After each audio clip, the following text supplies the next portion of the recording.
All right, today we're going to talk about section 4.2 from the Openstax Calculus I textbook on differentials. So you should have already read the definition from the textbook. Quick review. We often notate the derivative of a function as f prime of x, or maybe y prime, or dy dx, assuming x is our independent variable. So what we're going to do now when discussing differentials is we are going to treat the dy and the dx as their own independent variables. So if we consider our function as y, then normally f prime of x we could say is the same as dy dx.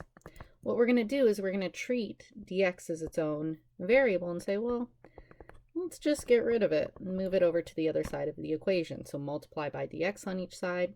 So we're going to say that f prime of x times dx is equal to dy. And this is going to be very helpful later on, especially when we start talking about antiderivatives and integration. So just a little practice of this now. So let's try a couple examples together. Let's say we want to find the differential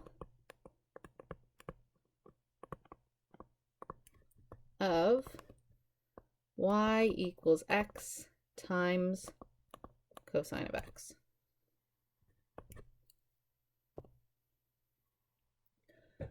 So when it says find the differential, it's usually referring to dy.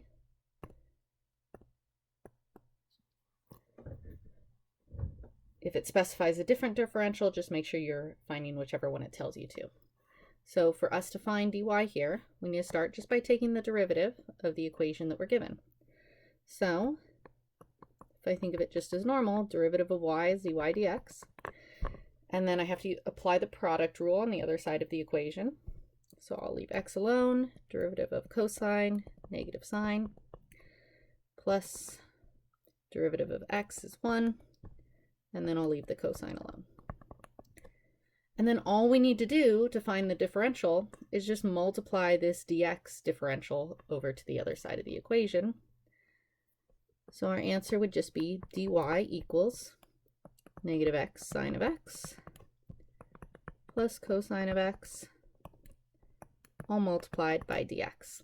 And feel free to just leave it here. Don't bother distributing that dx in. We'll just stop at this point. So that's the basics of just finding a differential. Very straightforward, basically the same as finding a derivative, just that one extra step of multiplying dx over to the other side. Let's do one more example together.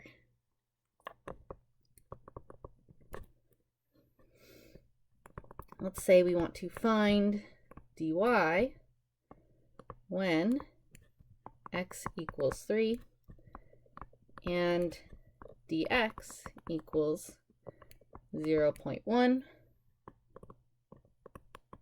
for the equation y equals x squared plus 2x. So we're going to start this problem exactly the same way we started the problem above. Take the derivative. Very straightforward derivative here. And then I can just multiply that dx over onto the other side. So my differential dy is equal to 2x plus 2 times dx. And then we want to find dy, so we're actually trying to find the value of it. And they give us some values to plug in for our other variables. So that's all we're going to do is substitute those values. So dy equals 2 times 3 plus 2 multiplied by 0.1. 8 times 0.1 is 0.8. And that is our value there. So keep in mind, what do these values mean? That corresponds to that image from your textbook that you should have read about, where you're looking at those minute changes in the x and the y values. Kind of like the rates of change we were considering earlier. Keep in mind, derivatives are all about rates of change, and this gives us one more way to consider those different rates and the comparison of those different rates of change.